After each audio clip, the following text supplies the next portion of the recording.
Hey everyone, this is Pause or Repeat. Here we figure out whether a game is really worth your time and money. Today's game is Aliens Dark Descent.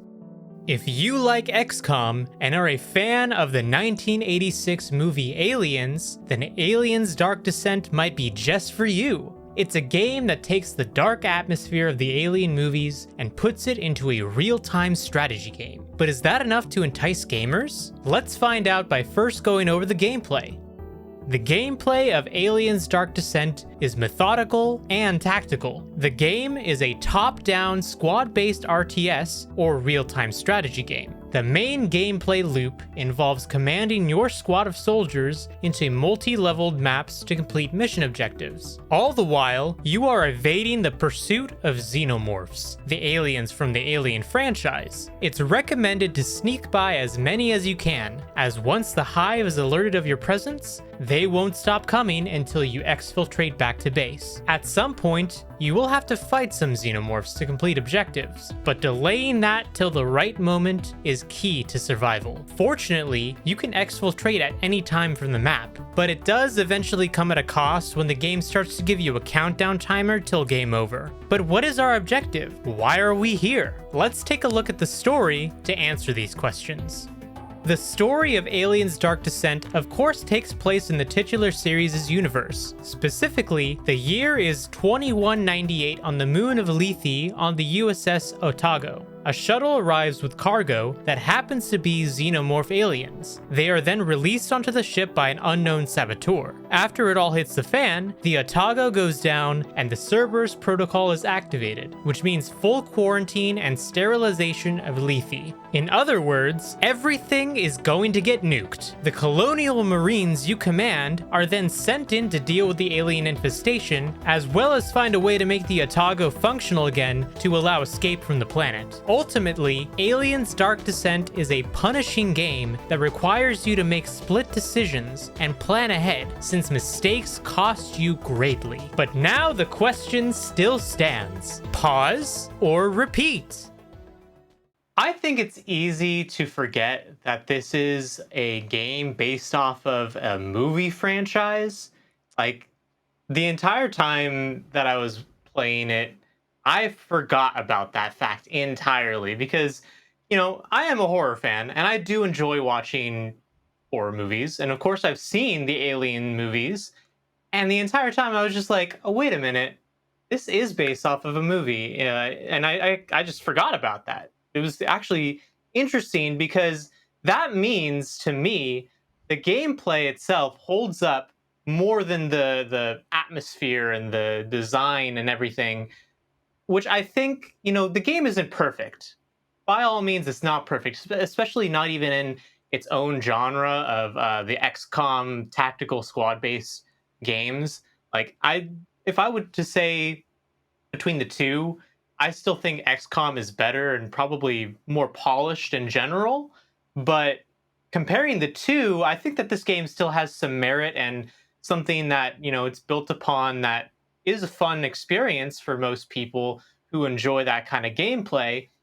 At the same time, it definitely shows its cracks in some points in the game. Like, the story is kind of it's kind of wishy-washy here and there, and the motion capture, if it's even motion capture, it might not be. But like the lip flaps of the characters, they're completely off. So and the models all look kind of just like from the last generation. The game can look great sometimes, but like for some reason, just the models look absolutely terrible in comparison to the environments. And I think that is something to notice as well when you're looking at the whole game. It's kind of like you can't ignore that there's better things out there, even in its own genre. And for that reason, at least for me, it's a pause.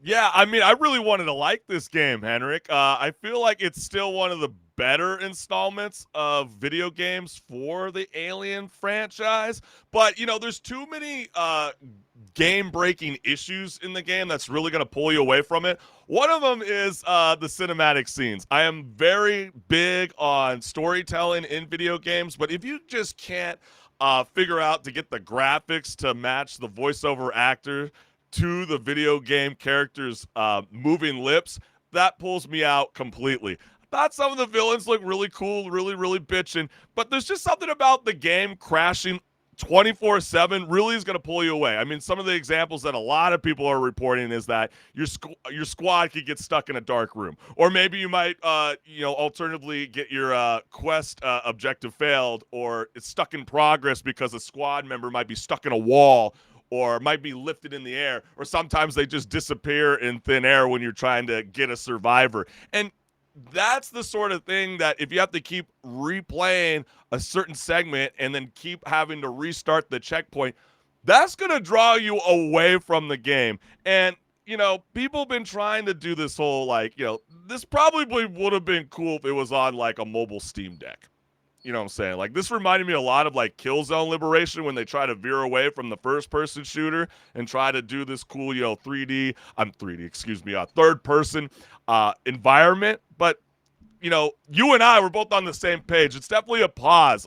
I'd actually like to see Aliens venture off into a first-person, shooter kind of a game. This kind of style doesn't necessarily work out for me. Well, they have done first-person shooters, but a lot of them were more of the older generations of consoles and just game industry in general. There was that Alien Isolation game. Yeah. That was more of like a survival horror, I'd say, more than anything else. This game, though, I did have high hopes for it. I did want it to succeed, and I think it did do pretty well. Considering everything, the whole package. I think it sold decently, Yeah. and people were all right with it. But it's just like it could have been so much better than it was. They really could have done what Predator did. Predator Hunting Grounds. That was a really fun Mhm. online player shooter game where you could be in squads and the maps are very alive and active, and you even get the opportunity to play as the iconic villain if you so get selective, be chosen within the server. I think Aliens needs to kind of go down that approach if they want to really truly win back the gamer fan base and be really excited again for this franchise, because we have to remember this film came out around 1986. So the millennials are kind of were on the threshold of kind of watching it. We were like 13, I guess, when they try to revitalize it with gosh, I can see the guy. Remember he was in The Piano. Oh gosh, Oh yeah, Adrian Brody. Remember he yeah. did it, and Topher Grace was a part of it, and then it didn't really necessarily go anywhere. So if they want to really revitalize this game all over again, maybe they need a really giant cinematic release with the bitchin' video game IP to follow with it. But other than that, I mean, it sounds like we're in the same page. We're both agreeing on applause. I think so. Yeah, we're both on the same page. It's a pause. Uh, Decent game, not necessarily the worst game out there, but if you're looking Yeah. for a game in this genre, just go play XCOM or another game. Like even the older Fallout games, I'd say are more of a fun time than this one overall as a whole package.